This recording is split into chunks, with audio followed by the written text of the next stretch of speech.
Welcome back to Talk Jamaica here on Talk Jamaica Radio, and we are streaming live on talkjamaicaradio.com and also on Carib Rhythms Radio and also on Zeno Radio for those who are listening via phone. You can also listen via our Talk Jamaica Radio app, which you can download free from the Google Play Store. My name is Sanjay Lewis and my co-host is Ralston Chamberlain. Listeners, good afternoon again. What was behind the decision by the Brownstown St. Anne-based St. Hilda's High School to relieve head girl Jade Basco of her responsibilities? Well, the leadership of the institution, according to a Gleaner report, opted to relieve Miss Basco of her responsibilities as she is a member of the Jehovah's Witness faith. Well, according to the said Gleaner report, which was published on Friday, October 9th, St. Hilda's High, which is operated by the Anglican Diocese of Jamaica, came under harsh criticism from the public following concerns raised by Jade's mother, Rhonda Clark, that her daughter was stripped of the position because she was believed to be a member of the Jehovah's Witness faith. In responding to the issue, the school said that the position was rescinded given the potential for conflict, given that the student is a witness. Meanwhile, the National Secondary Students Association, in a release, described the move as retrograde, cursory, and flagrant decision that is without a doubt highly discriminatory, and said it is adamant that this decision should be immediately reversed. Our understanding of the Jehovah's Witnesses faith is that Jehovah's Witnesses are discouraged from holding leadership positions in schools and are prohibited from participating in religious activities outside their faith. Listeners, to discuss this and other issues out of the St. Hilda's matter, we are joined online by Anglican Bishop Leon Golding, attorney at law and social commentator Kenyatta Powerll. Oshnel Bryan is the General Secretary of the National Secondary Students Council. Gentlemen, good afternoon and welcome. Good afternoon. Good afternoon.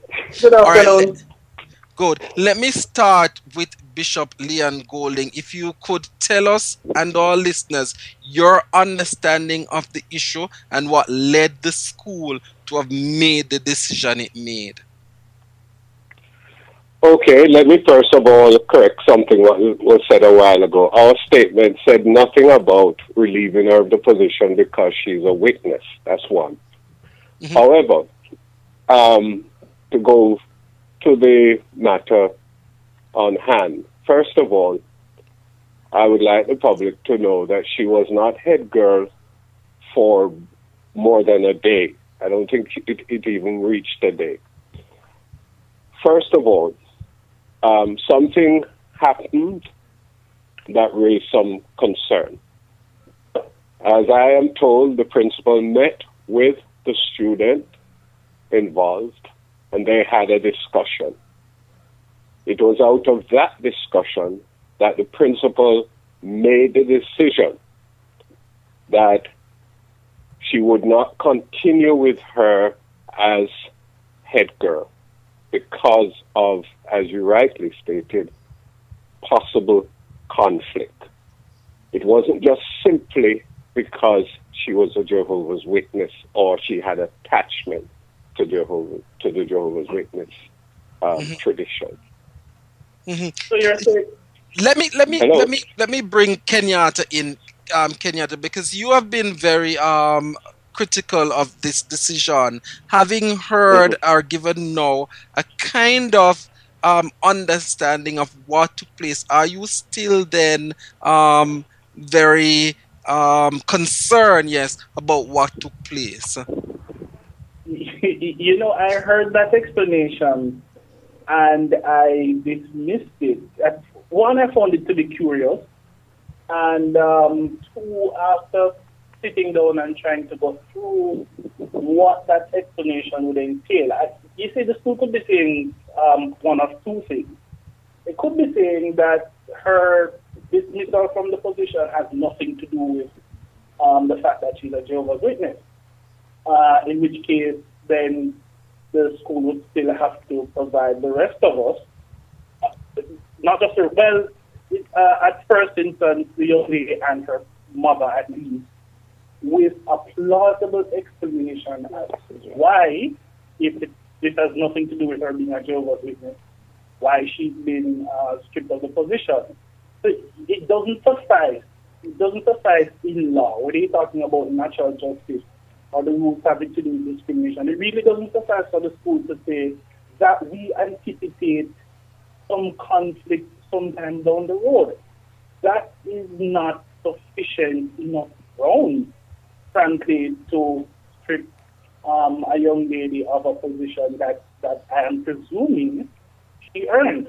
I don't think the school would have appointed her in the first instance if, one, she didn't display certain qualities, that she was a good student, that she wasn't polite and punctual, and that she hadn't been participating in the school. I don't think if any of those things hadn't been the case, that she would have been appointed in the first instance. So therefore, it is suspicious, definitely curious, that some incident that the school is now saying, oh, we are not going to tell you, precisely what it is. Some incident would have happened that would have changed essentially 4 years of this young lady's attendance at the school and participation, which would have led to her appointment in the first place. So this explanation does nothing at all to allay my own suspicion. But let me bring back Anglican Bishop back into the discussion, Leon Golding. The school, let me ask you, has the right to determine who they select as head girl and deputy, etc., correct? You are correct. Right. It's not an election by the students. It is by the principal and the teachers. Right. It's not something you earn. It's an honor. Yes. It doesn't mean that she's the best student. Yes. It just means that she's the one that the teachers and the principals would be able. And that is the point, Kenyatta, which is why I asked the question before I throw this question to you. The school, as Archbishop Leon Golding just mentioned, has the right to determine who they want as their head girl, which simply means to me that they have the right not to have her and they can decide to change her. Wouldn't you agree, Kenyatta? You see, we've been having, and we tend to have discussions in this country around rights in a very, sloppy and a very muddled kind of way. And I'm going to take a little time to explain why I'm saying it's sloppy and muddled. The school really has no rights. The school has powers. The individuals have rights. The states and organizations have powers. The school has certain powers and certain powers to determine who the head girl is or who the deputy head girl is or who prefects or senior prefects are. That does not mean that the school is then allowed to do whatever it pleases. There are certain legal constraints on the powers of the school and how the school can exercise it. So it doesn't make the position any different for the bishop to say, well, this is not something that you earn. It's really an honor.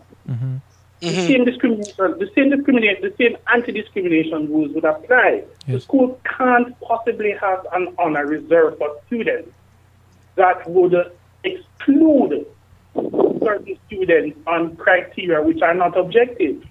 And frankly, somebody's affiliation in a public school.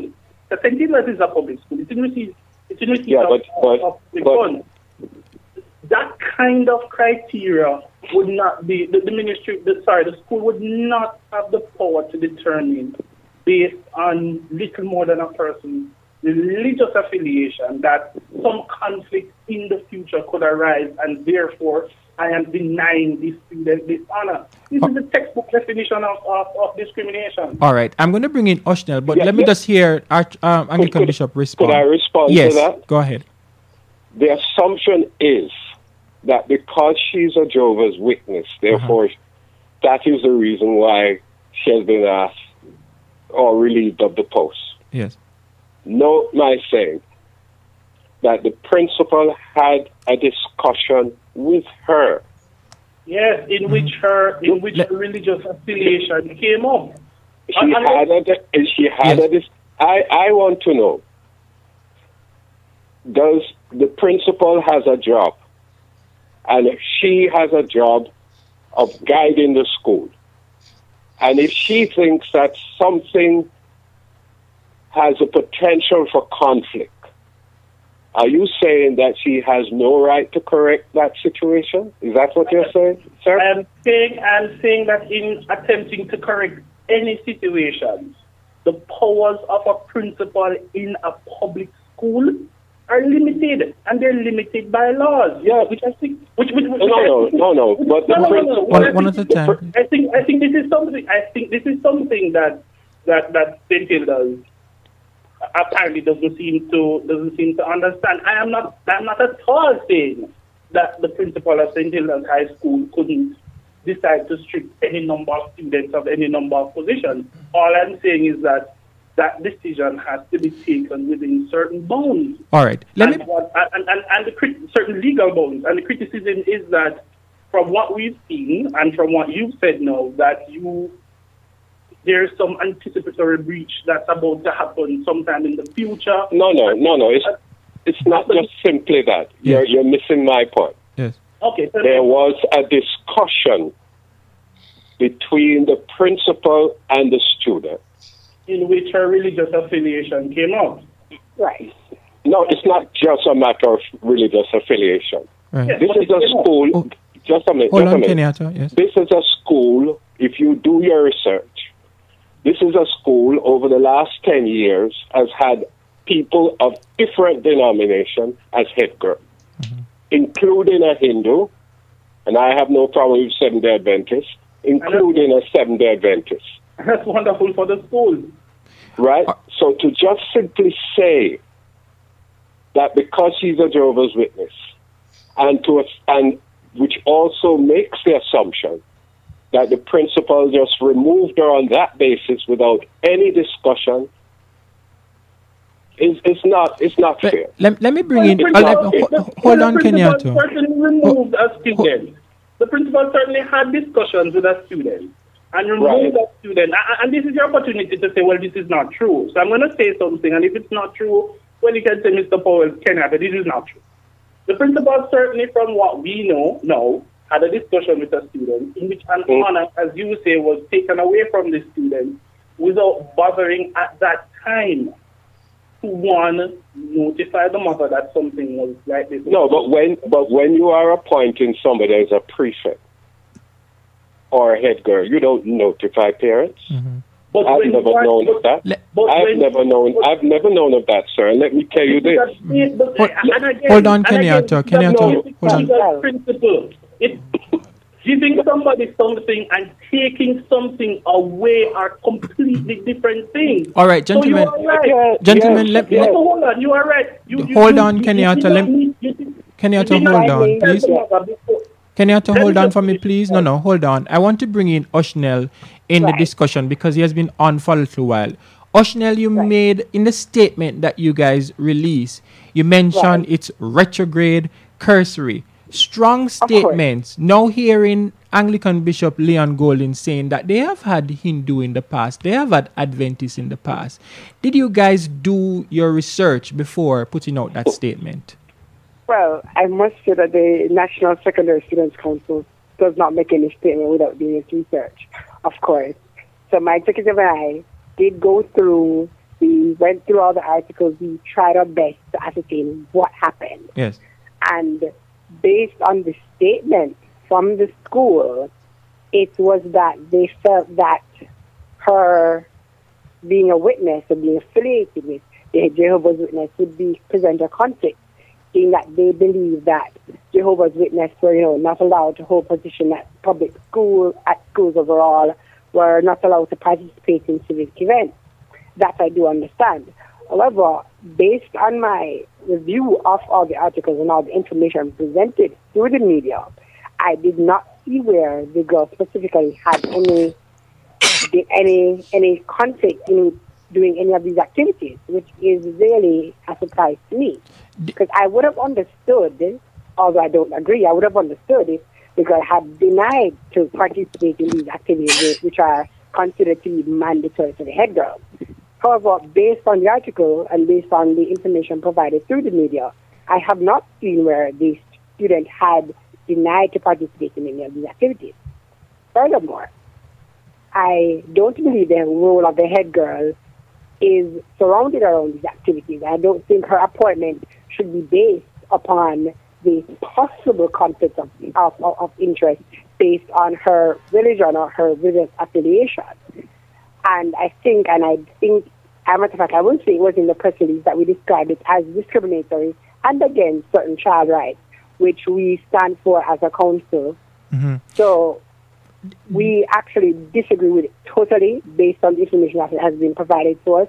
We understand that there was a discussion with the student. However, we still don't have or have not heard a reason, a rational reason under which this student was removed. Mm-hmm. Yes, under the law, the school does have the right to appoint anybody they want as head girl or head boy. However, we do under the Constitution are limited within the rights of discrimination. Under the Constitution, we are protected from discrimination. Well, and if it is that they are purposely discriminating against this girl because of her religion, then that is where the conflict would come about. Okay, let me ask you this though, Oshnel. Is it a case though that you have had discussions with your student council rep of St. Hilda's? And if so, what's the discussion? I was at St. Hilda's the day before this incident came on the media. Uh-huh. And I was able to contact the acting president of the student council on the issue, as well as the regional vice president on the issue. Mm-hmm. Right. And based on the information I have gotten from my counterparts at St. Hilda's, I have not seen where the student has presented any sort of action that would have been considered as a cause to remove her from her position. So is it a case then that the student was removed based on what you're hearing without her knowing the proper reason for her to be stripped of the title? I believe so. I believe that the reason given to the media is inadequate. I believe that it is downright, it makes no sense. I think it should be removed. I think it should be reconsidered. And Bishop Golding, the words of the students, that's the general sentiment. Is it a case then that the school have not properly articulated their position as to why this young girl was removed from the post? I don't think it's a matter that the school has not properly articulated. What the school has not done is gone into details. And as I said on another talk show, I did not want to speak to what was reported to me because we're dealing with a child who's still a member of the school. Mm-hmm. Yes, and I'm still a student of the school. Coming to you, Kenyatta. She has not said to the media, her mother has carried it for whatever reason, I don't know, but the girl herself has not said to the media. How you don't know why her mother is speaking to the media? Hold on, Kenyatta. Let him finish and then we're going to come to you. Go ahead, Bishop Golding. What is the problem? No. Kenyatta wants to come in, but I'm going to allow you to finish and then we bring in Kenyatta. No, but he seemed to be attacking. I don't know what the problem is. No. I am saying that those who have taken it to the media have not said to the media what the young miss said to the principal in the discussion. Right. Right? I hear the thing. Come into your Kenyatta. I'm not yet finished. Yes. I hear the thing about child's rights. Yes. Totally agree. Mm-hmm. Totally agree. And therefore, if there are certain things that are in conflict, and we are not seeking to force the child or any child, for that matter, to do anything against their will. Mm-hmm. All right, Kenyatta, go ahead. That is understood, That is understood. Hold on, Oshnel. Coming to you. I want to hear Kenyatta because he's been trying to come in. Go ahead, Kenyatta.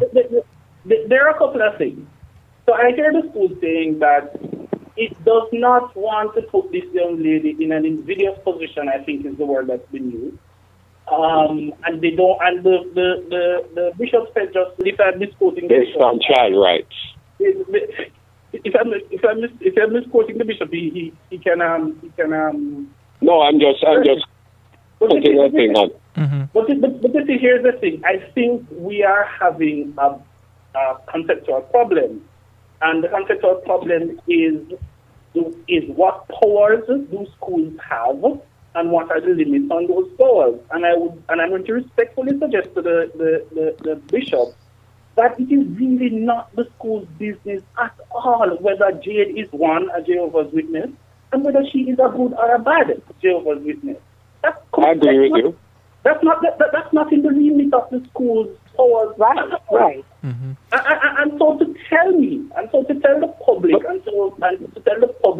and say that, we think that because you're a Jehovah's Witness. No, we're not saying that. We've never said that. But so let me get this clear. That's not in any statement that we've published. So her being a Jehovah's Witness has nothing at all to do with it. No. If a student was made head boy or head girl, and something arises that causes the principal to have some concerns, and the principal has a discussion with that student. The student could have been Anglican. I'm not going into that. If Jade wants to say it, she can. But it will come out eventually. And if the principal, after having discussions with a student, feels that where this is going, but the guardian wasn't present when she was made head girl. It doesn't matter. Giving something to somebody. No. Okay. No, I don't buy that. I don't buy that. All right. You can. One at a time, please. I don't know of any post in the school when you're captain of a football team, and if the coach feels that you cannot continue, I don't know of the school inviting the parent in. I don't know if that's all right. Oshnel, go ahead. Hold on, Kenyatta. Oshnel, you wanted to say something. Go ahead. In this case, it is assumed that it's a disciplinary action against his student for whatever she did or that would have conflicted or would have caused a conflict. And then I would think that because this is a disciplinary action, that her parents would have been present. Which I do agree with Kenyatta on that. Exactly. If it's a disciplinary action. Mm-hmm. The school he wasn't being scolded. The school is now going to say it's not disciplinary, it's not punitive, in any way. Essentially, the bishop is conjuring a rhetorical situation in which the powers schools can wield have no limits at all. So he doesn't have to. He doesn't have to first. The school doesn't have to first say to this young lady's parents or guardian that this matter has arisen, a serious enough matter as to have us take this young lady's badge away. He's saying no. We don't have to tell the mother. I don't. We didn't ask the mother. Warn the mother beforehand that this is going to happen. All right. We never discussion with the student and still her. Go ahead. But we never warned the mother that she was going to be made head girl either. But Bishop Golden, I think the point though that Kenyatta is trying to make is I understand the position that yes, you did not inform the mother, call her into a meeting, but there is an issue why you had to remove her from the position. Right. And because there is an issue and she's underage, it is only fair that a discussion is had with the parents before that decision is made. Well, I am not saying that there could not have been a discussion. What I'm saying, to hold that up as being something that must take place, I don't follow through on that. It is something that should have taken place. I don't follow through on that. All right, Oshnel. The mother, she has also been saying she hasn't met with the principal, but she has. Yes. Right. She has met with the principal. Oshnel, then Kenyatta. I want you to respond to Bishop Golden. Oshnel. Right. So I actually do agree with Kenyatta that her parents should have been there when the decision was made to rescind her as her position as head girl. Simply because an issue arose that obviously was at a level that she had to be removed. So if an issue was that great that you had to remove the head girl, then I think the parents ought to be informed of that discussion. I think that, the student should have had representation by her parents in that regard, personally. In addition, you also said something regarding, the child that you didn't want her to do anything that she didn't want to do as, her religion. However, concerns are raising that. Repeat that for me. I believe the bishop said that in regards to her child rights, the school did not want her to. No, I didn't say that. I said we would not want to. Yes, I said they didn't want her. Yes, right. That's remember, but I'm not speaking on behalf of the school there. Mm-hmm. But remember that the bishop it was in a release. It was in a release that the school did not want her to participate in anything that she did not feel comfortable with, and I do agree with that. However, it raises concern is that, okay, because I'm not Anglican and I don't want to lead the mass at school. Don't have the capacity to be head boy at my school. No, that is nonsense. There are no, but where do you get that from? Where do you get that from? That's not part of the discussion. There's nothing that's said about that. Mm-hmm. There's nothing that's said about that. It's a concern I'm raising. All right. But you brought in Anglican and Mass, and I don't know if that's part of the discussion. It's all a big misunderstanding, apparently, and the school has had Hindu and non-Anglican head girls, which so I don't see how the Mass comes into this. Right. No, it's not a matter of being present at the Mass or taking. We don't proselytize. We've never done that.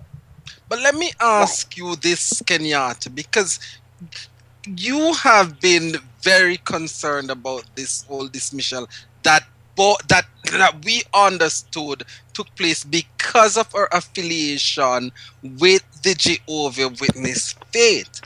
Given the explanation, yes, given by Bishop Leon Golding, that the issue of her faith had absolutely no bearing on her being relieved from the post, would you then say, or would you agree with me, that within the rights, within the authority or the powers invested in the school, that they did have that power to take away the position?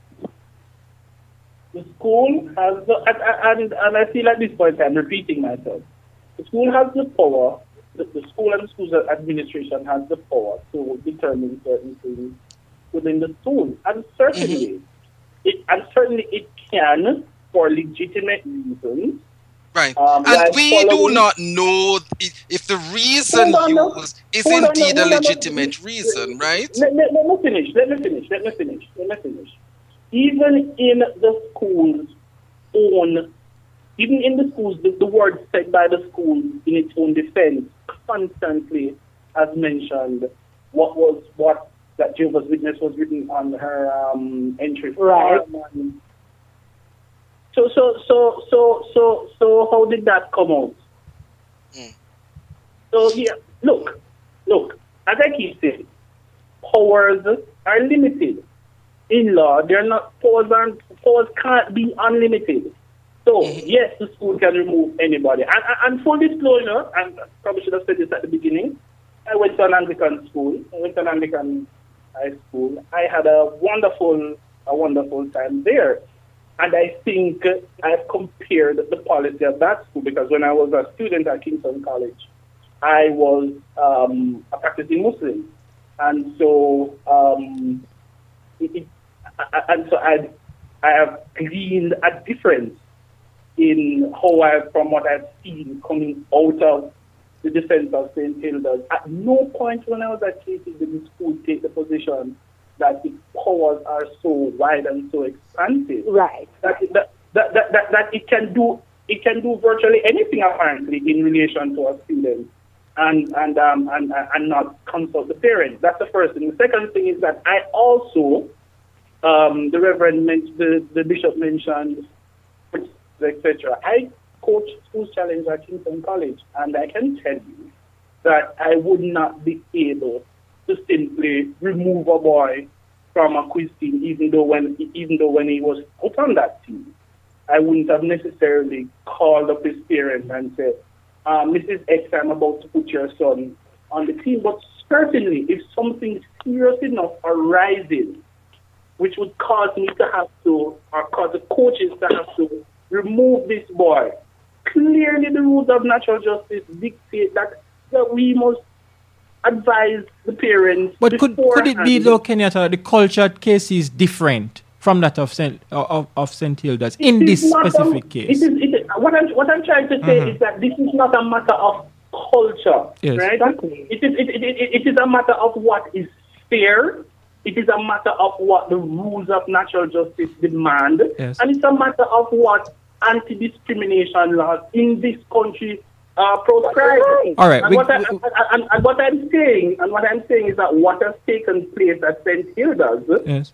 quite apart from whatever culture obtains at St. Hilda's, offends the rules of natural justice and is most likely running afoul of anti-discrimination rules, which you can find in no less a source than the Constitution of Jamaica. That's right. Kenyatta, all right, we're getting the wrap-up signal. In less than a minute, what is it that the school should do, in your opinion, to correct what you consider an issue? I think that if she isn't reinstated pending a review of the matter, that my advice is that the family should sue. Okay. Oshnel? Same question to you. I think that the Ministry of Education should do a full investigation and provide a report on that. Because obviously the school has not provided us with all the necessary information. Mm-hmm. But based on information in the media, I believe that she should be reinstated, and the council is adamant that based on the information we have received, she should be reinstated.